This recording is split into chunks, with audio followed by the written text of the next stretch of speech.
Moving into my first apartment felt like the start of a new life. It wasn't much, just a one-bedroom unit on the second floor of a 5-story building in downtown Phoenix. But it was mine. After years of bouncing between crack houses with my mother, growing up in a group home, and living with roommates, having my own space was a kind of freedom I had never known. Life was finally coming together.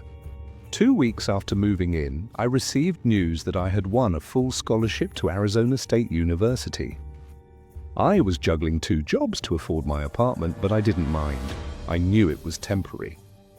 One day, I'd finish school, land a good job, and maybe even buy a house. But 7 months after moving in, the strange occurrences began. It started small. One evening, I came home and noticed a drop of dark red liquid on the kitchen floor. I figured it was pizza sauce from the night before, but when I wiped it up, the texture was wrong. It was thick, too thick, and the way it smeared across the tile, it looked like blood. I checked my hands, my arms, my legs. No cuts, no injuries. Dismissing it as my imagination, I forgot about it until 2 days later, when another drop appeared in the exact same spot. Over the next week, the red liquid kept returning. Each time, the amount grew from tiny droplets to small puddles. I started inspecting my ceiling, checking for leaks. Nothing. The air vent was too far away for anything to drip onto that spot. I tried to ignore it, but deep down, unease was settling in. One night, after a long shift at my second job, I returned home to find a golf ball-sized puddle of the liquid on the kitchen floor. This time, it was shaped like a bow tie. The strange symmetry sent a shiver down my spine. I took a picture to show a co-worker the next day, but when I opened the image, the puddle was missing. The floor was bare, as if nothing had ever been there. My rational mind told me it was a trick of the light, but my gut told me otherwise. Then came the breaking point. It was my first full day off in weeks, and I was looking forward to staying in. But when I stepped into the kitchen that morning, the floor was covered in blood. A large, plate-sized puddle glistened under the light. My stomach twisted. This wasn't normal.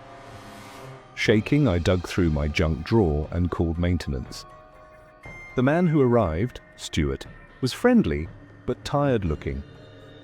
When I hesitantly explained what was happening, he gave me a skeptical but patient nod. "There's got to be an explanation," he said, grabbing his tools. He checked under the cabinets, the fridge, the dishwasher. Nothing. He even climbed a stepladder to inspect the ceiling. Still nothing. Then, desperate to prove I wasn't hallucinating, I pulled out my trash can to show him the paper towels I had used to clean the puddles. But when I did, my stomach dropped. The trash can was full of paper towels, but there wasn't a single trace of red, no stains, no smears, no proof. I stammered out something about disappearing ink, but I knew how ridiculous I sounded. Stuart gave me a sympathetic smile. "Just call if it happens again," he said, before heading out. That night, I lay awake, staring at the ceiling. Was I losing my mind? My mother had struggled with mental illness. Was this the start of something worse? I tried to push the thoughts away. School was going well. My bosses were happy with my work. I was dating a guy named Aaron from the first floor. Things were good. So I forced myself to forget. Until the night I couldn't. I came home from work to find the kitchen floor drenched in red. Thick pools of liquid stretched from the sink to the doorway. It looked like something, or someone, had been slaughtered right there. Panic surged through me. I turned and bolted out of my apartment, racing downstairs to Aaron's unit. My words tumbled out as I told him everything. He listened, his expression unreadable, then said, "We should get maintenance before going back up." When we returned with Stuart, I braced myself for horror. But when I unlocked the door and stepped inside, my breath caught. The kitchen was spotless, not a single drop of red, not a single sign of what I had just seen. I stared in disbelief. Aaron and Stuart exchanged uneasy glances. "I swear it was there," I whispered. Stuart let out a slow breath, nodded politely, and excused himself. Aaron stayed, though he didn't say much. He held me as I cried, but we both knew something was wrong. Then came March 13th. It was a Tuesday. Aaron and I had spent the day helping his sister move into her dorm. He walked me to my apartment, laughing about where we should go for dinner. The moment the elevator doors opened, we smelled it. A thick, sickly, metallic stench. It grew stronger as we neared my door. I fumbled for my keys, but my hands were trembling too hard to unlock the door. I didn't need to. The smell told me everything. I turned and ran back downstairs with Aaron close behind. We spent the night at his place. The next morning, the headlines made it official. 11 bodies found in serial killer's apartment. The man in 3B, the unit directly above mine, had murdered and dismembered at least 11 people in his kitchen. They called him the bow tie killer, a name taken from his eerie collection of bow ties found in his closet. But here's the thing. There hadn't been any blood in his apartment when the police found the bodies. He had cleaned it all up. The floor was spotless, no leaks, no stains, nothing that could have seeped into my unit below. And yet for months I had seen the blood. Poor Stuart had been part of the cleanup crew. He told me the smell in 3B was so bad they had to gut the apartment to get rid of it. I moved in with Aaron a week later. I couldn't stay there, not after knowing what had been right above me. But sometimes, when I close my eyes at night, I still see it. The deep red pools, the bow tie shapes, and I still wonder, was it my mind unraveling? Or was it the ghosts of his victims trying to be seen? I never considered myself much of an explorer or a particularly brave man. Yet somehow, I found myself tangled in a situation I wouldn't wish on my worst enemy. It started 3 months ago when my girlfriend of 4 years left me for another man. She was my last real tether to a social life. Sure, I had friends, but most lived across the Metroplex, an hour's drive away. Visits were rare, and I wasn't one to reach out. The breakup hit me hard. I went through the usual phases: sorrow, self-pity, hopelessness, anger. Eventually, I decided to focus on self-improvement. I wasn't out of shape, but I figured sculpting my physique might boost my confidence and, hopefully, my appeal to women. But there was a problem. I'm lazy. Rather than committing to a gym, which was only 5 minutes away, I decided to build a home workout station in my apartment. That plan fell apart almost immediately when my landlady, who lived beneath me, banged on her ceiling with a broom the moment I started lifting weights. With home workouts off the table, I turned to the vast, empty soccer fields behind my complex. The fields were enormous, stretching back several hundred yards and bordered by dense woods on 3 sides. Only the front opened to my apartment complex, which sat at the bottom of a sunken parking lot, hidden from the main road. It was October, so the weather was still warm at night, perfect for late-night workouts. Every night past midnight, I'd slip through a broken section of fence, disappearing into the field's isolation. It felt liberating. Just me, the moon, and the empty field. Sometimes I'd invite a buddy or two over to drink and kick a soccer ball around, but mostly I went alone. And for a while, it was peaceful. Until it wasn't. My sleep schedule became erratic. I found myself awake at strange hours, drawn to the field almost instinctively. A week ago, after lying in bed for an hour without a hint of sleep, I decided to go out. That night, something was different. The floodlights were still on. They were supposed to turn off at midnight, but as I gazed through my window, the field was bathed in an unnatural glow. I assumed someone had forgotten to turn them off and thought nothing of it. Throwing on a jacket, I grabbed my phone and stepped outside. The moment I crossed into the field, a strange unease settled in my chest. I shrugged it off. Maybe it was the contrast, the blinding brightness of the floodlights against the consuming blackness of the surrounding woods. I kicked a soccer ball around, half expecting to find someone else out there. But I was alone. 5 minutes passed. A cold gust of wind sent a shiver down my spine. That's when I heard it. A metallic clang echoing from the edge of the field. I froze. It could have been the wind knocking something into the garbage cans near the woods. That had happened before. I took a deep breath and continued. Then it happened again. My music cut off. My phone battery had died. The clanging rang out a third time. This time, there was no wind. The unease in my chest tightened into something darker. I told myself it was just paranoia, but my instincts screamed at me to leave. I turned and jogged toward the fence. Then, the floodlights shut off. The entire field plunged into darkness. Panic seized me. My jog turned into an all-out sprint.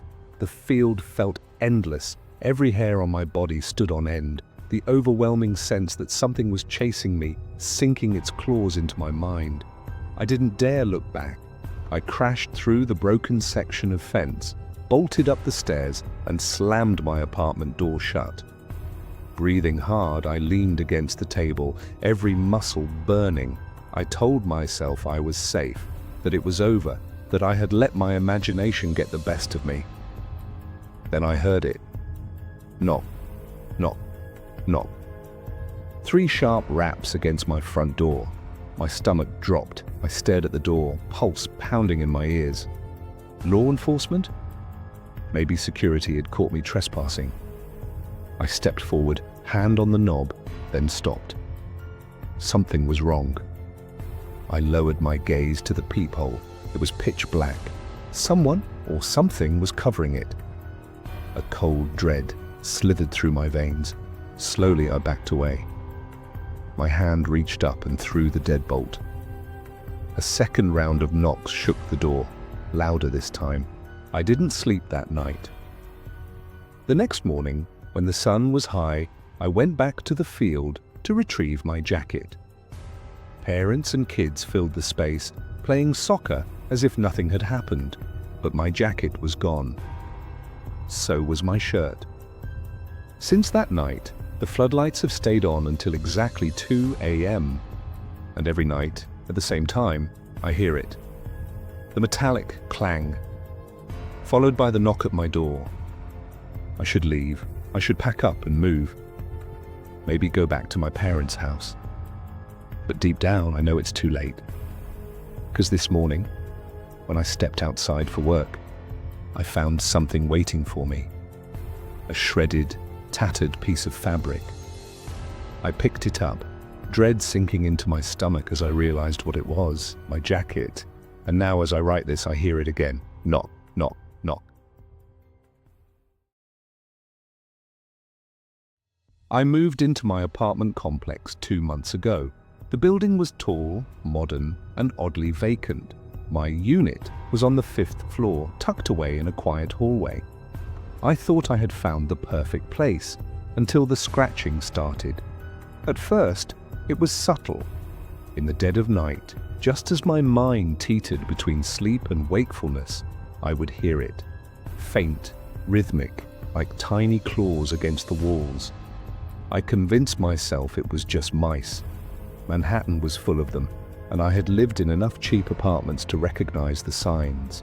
Little holes in the plaster, tiny droppings near the baseboards, so I set traps. Peanut butter, they said online, was the best bait.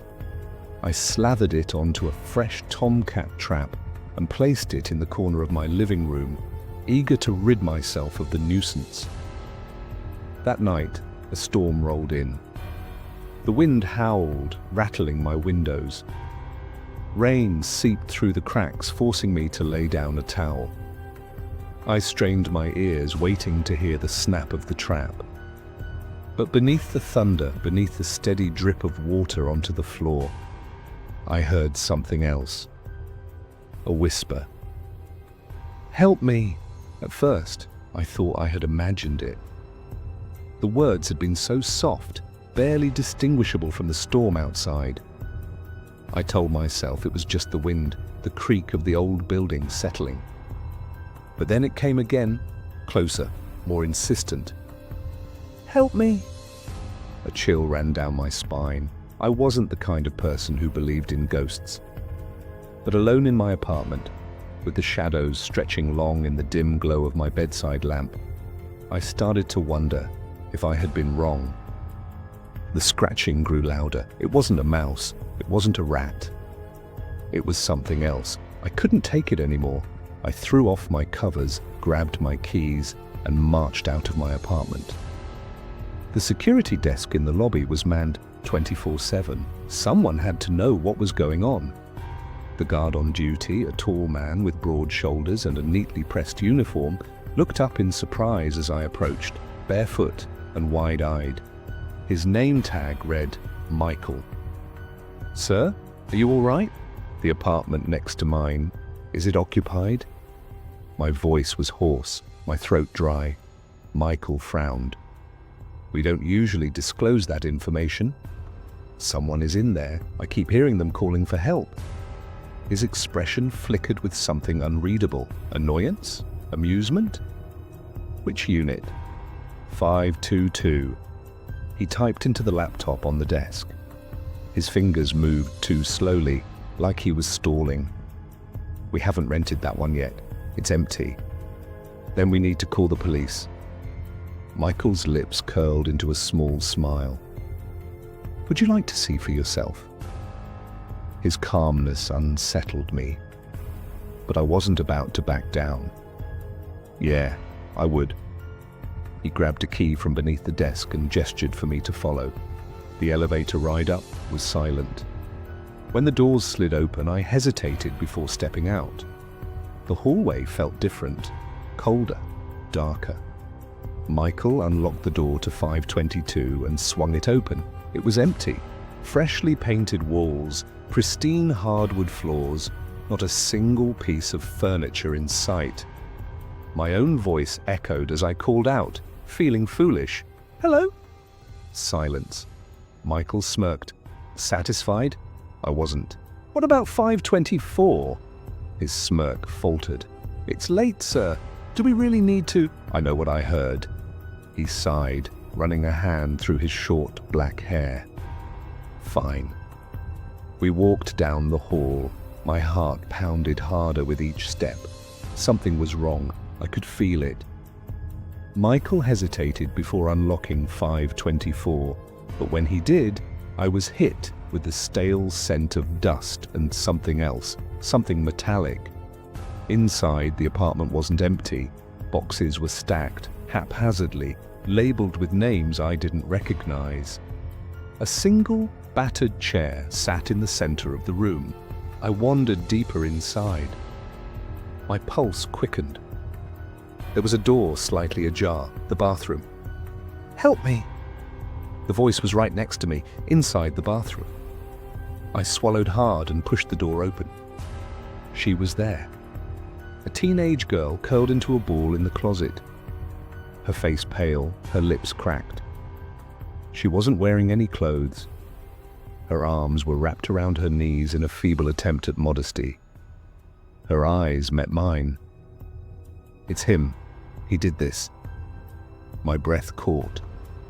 My fingers trembled as I closed the closet door. Footsteps creaked outside.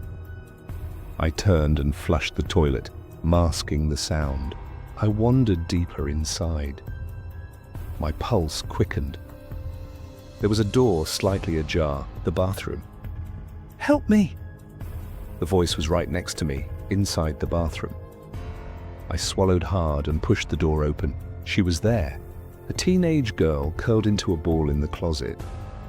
Her face pale, her lips cracked. She wasn't wearing any clothes. Her arms were wrapped around her knees in a feeble attempt at modesty. Her eyes met mine. It's him. He did this. My breath caught. My fingers trembled as I closed the closet door. Footsteps creaked outside. I turned and flushed the toilet, masking the sound. I slammed the door shut, bolting it and sliding the chain lock into place. Then I collapsed against the floor, gasping for breath. The girl, the voice, Michael. I grabbed my phone and called the police. They arrived within minutes. By then, Michael was gone. The girl, Molly, 16 years old, wasn't alone. 7 other women were found in the empty apartments throughout the complex. Drugged, weak, terrified. Some had been there for months. One was already dead. The police said it was one of the worst cases of abduction they had ever seen. Michael had been hiding them in plain sight. And if I hadn't heard that whisper, I might have been his next victim.